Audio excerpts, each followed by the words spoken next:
Greetings, my friends. You're in the right place.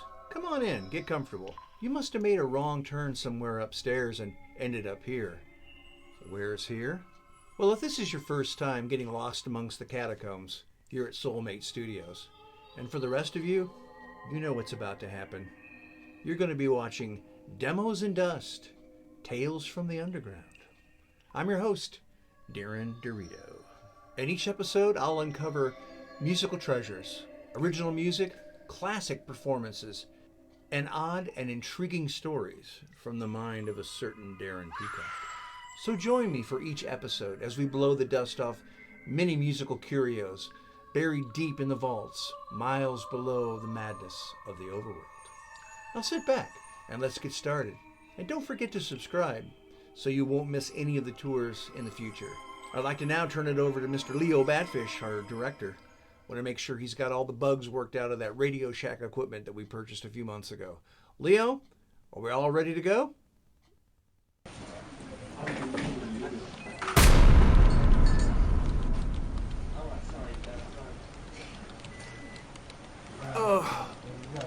Oh, this is Leo Batfish. I think I need to adjust the Molly Gully Wally.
Hey, welcome back to Demos and Dust, Tales from the Underground. Today's episode takes us back to 1980. I had decided that previous February 1979 that I was done with college. I was going to get a job and play full-time. I was with the band Maiden Kane, and we were playing the tri-state areas, weekends, and booked through Peoria Musical. It was an exciting time of my life, but one that couldn't last forever. We were poor, undernourished, plus the band split not long after we recorded our first 45 record. I moved back home and decided to go back to school the following semester. So in between that time, Craig Moore from Peoria Musical organized a brand new supergroup comprised of the remaining members from several local bands who had recently split up. And the members were Glenn Duncan and Steve Suits from the Matinee Idols, Danny Light from Monarch, and yours truly, Darren Peacock from Maiden Kane. Now, music had changed a lot in the last several years, and hard rock music was beginning to take a bit of a back seat to the punk and new wave bands. The Untouchables had our feet really in both camps. Danny and I played Les Pauls through 50-watt Marshall heads, large 8x10 cabinets when we played loud. We dressed in suits and ties, but played the music by Cheap Trick, Iggy Pop, The Kinks, The Who, The Rolling Stones, Dwight Twilley, Bram Tchaikovsky, The Vapors, and many more. We practiced for about 3 weeks, and we were all set for our first booking at the Hole in the Wall. So for the next 6 months, we played the Midwest, including Burlington, Iowa, regularly.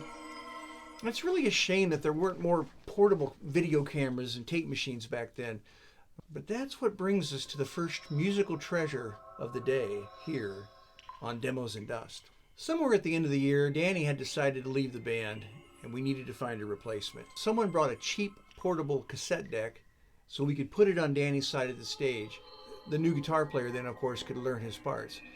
We were playing in Champaign, Illinois, and the tape was put, like I said, on his side. So it's my great honor to dust off this piece of history. The cassette tape has since been transferred digitally to CD, but it's been locked away behind the armored guards, large Afghan dogs, for many years. This is the first time this recording has ever been heard. Our production team has been busy editing together several songs from that tape, so I'd like to ask the staff. Staff, is the edit complete? Hey, yeah, this is Doobie, man. It was awesome. We listened to the tape, smoked a little weed. It was awesome. The tape's kind of bad quality, man. Oh, but other than that, it's awesome. Awesome. And how does it sound? Well, this is Roger. I majored in science, and technically it's not bad considering the tape is over 40 years old. But, it is what it is. Ladies and gentlemen, this is the Untouchables, 1980. Leo Batfish, hit that play button.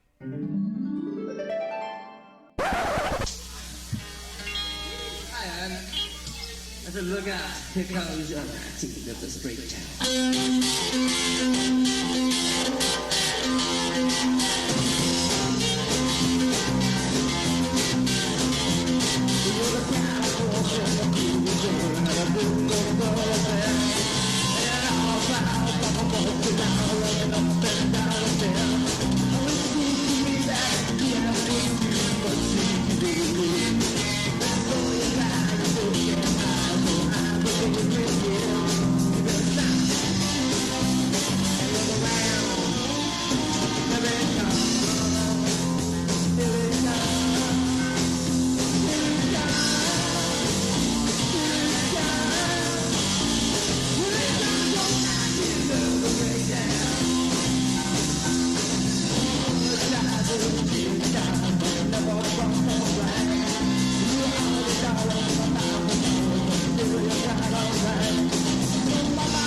Listening to that recording so long ago reminds me of how our lifestyle was back then. Life as a musician.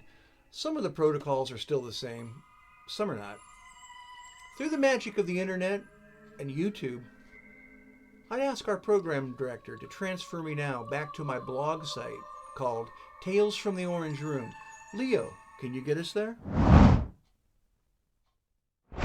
And here we are, in the Orange Room, magic. I wrote a blog some time ago about the life of a musician, and it was called, Are We Going Home? No, let's get some coffee. So since we're in the Orange Room, I'd like to share that with you today. So Leo, let's play part 1 of that blog. Are you ready? Let's go. And now we'd like to go live to our control room and speak with Leo Batfish. Leo, get us connected with my blog, Tales from the Orange Room. In the life of a musician, there are usually 3 stages that take place on the day of any concert, gig, or performance. First is the setup. If a gig begins at 9 o'clock, the band usually meets around 2 o'clock at the bar, club, or venue, and slowly reconnect from a week of separation. There's always that same stale beer smell that I remember as a kid while investigating the rubble of my parents' basement after one of their weekend parties. Jokes fly, and the stage begins to fill with each other's equipment. By about 4 o'clock, it's time for a quick sound check, and the night really begins. Want a beer? Okay. After about 2 beers, it's never a beer, the band makes their way out of the dark confines of the bar, and the sunlight blinds them like vampires leaving their coffins. After a quick bite and shower, it's time to find something to wear. The ensembles have changed over the years, but in my younger days when I lived in the Orange Room, Mom would buy us nice matching outfits. We hated them. So we began to ask for different clothes. Soon we got rid of the matching uniforms, but still looked like nice young boys. A few years later, when I began playing in Maiden Cane, I would raid my mother's closet for things to wear. I knew Keith Richards used to wear his wife's Anita's blouses, so I'd find some loose-fitting blouse or other garment to wear with jeans. Once I asked my grandma to sew me a silk jacket and pants, which she did. Those became my gig clothes for some time. When you're young and slim, you can look a bit androgynous and get away with it. Next is the hour, or so I like to call, getting into the music mode. This would consist of drinking a few beers and listening to a record or watching a DVD of a favorite band. This, along with a beer or two, would make me want to get out and actually play for real instead of just being a bystander. Many of my ad-libs later in the night would come from what was inspiring me during my music mode. The second phase is the gig. The gig itself is usually wonderful in every way once we're set up, sound-checked, and sounding good. A couple of drinks before the first song, and then rock and roll, folk and roll, or whatever else we were playing in those years. The last phase I call the come-down. Now, the after-gig euphoria was always my favorite part of playing live music. There's the satisfaction of a job well done, the relief that your voice held out, the backslapping of all your friends and supporters who told you how much they enjoyed the night. After a few drinks are shared and celebratory shots consumed, there's a community feeling with many hugs until you realize that everyone is suddenly gone. The chairs are put back on the tops of the tables, the lights come up, and the owner is asking, "How much are we supposed to pay you guys?" The loot never divides correctly. The next thing you realize, you have several miles of cables and cords to untangle and put away, hundreds of pounds of equipment to lift, haul, and load. I would usually buy a couple beers at the end of the night for the loadout. This would usually get me through to the end when the last guitar was packed away. After checking twice that everything was accounted for, the band would huddle for one last cigarette and a quick laugh. It was then you realized, man, I'm feeling great. I'm still jacked with adrenaline. What do we do next? Can't waste a good buzz, right?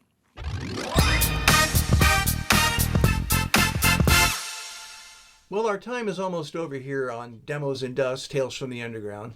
I'd like to leave you now with one more video that's been locked away in the archives of Soulmate Studio for many years.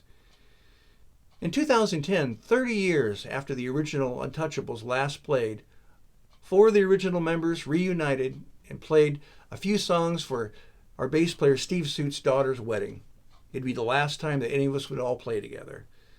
So until our next episode, please be careful making your way back up through the catacombs, up to the overworld. This has been Demos and Dust, Tales from the Underground. Leo, hit that play button.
Take this badge off of me. I can't use it anymore. It's getting dark, too dark to see.